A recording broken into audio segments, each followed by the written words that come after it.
I've had some of my viewers ask me, where did this soul sleep idea come from with Seventh-day Adventist?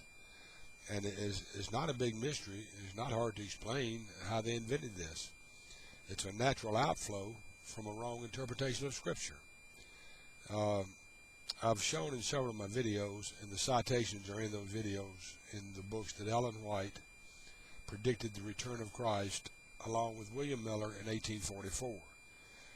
If you remember, and I have this and the citation in one of my videos, where Ellen White discovered that everything on this chart that William Miller had drawn up was right, but God's hand had hid a mistake. In this mistake, Ellen White said that God's hand hid was 1844, and that Jesus wasn't coming back in 1843. Ellen White says now he's coming back in 1844. Well, he didn't come back in 1844.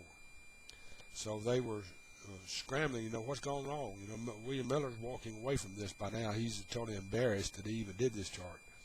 So, rather than looking at their interpretation to see that it was wrong, they keep looking for other bad ideas as to why Jesus didn't come back, still trying to predict that he was going to come back.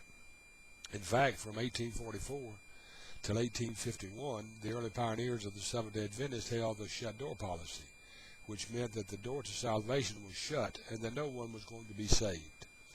And thanks to Joseph Bates, James White, O.R.L. Crozier, and Ellen White, they now come up with a date that Jesus is coming back in 1851.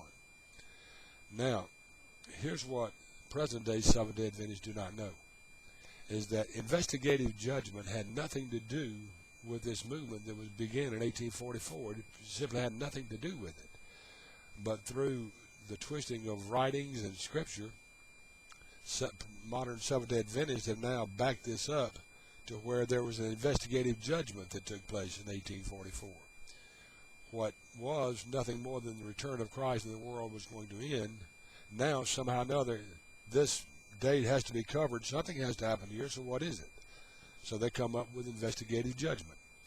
And it is a pre-Advent judgment before the return of Christ.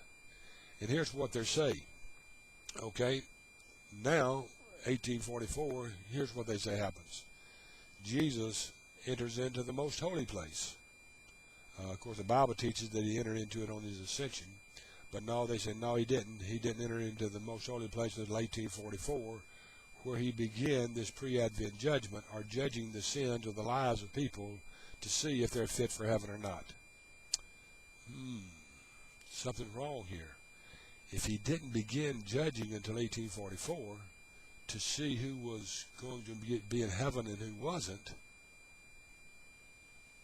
where are all the dead people? No problem for the Seventh-day Adventist. Soul sleep. Everyone is just asleep, waiting for Jesus to judge their lives to see if they make it to heaven. It's no problem to cover up for bad interpretation of Scriptures. Just invent something like soul sleep, and you cover it.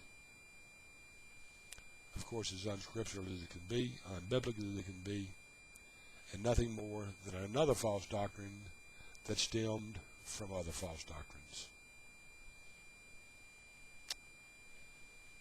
I've often wondered, though, why does they even want to wake me up to give me the bad news if I didn't make it? Why just let me continue sleeping? Until next time, this has been Golly saying, God bless.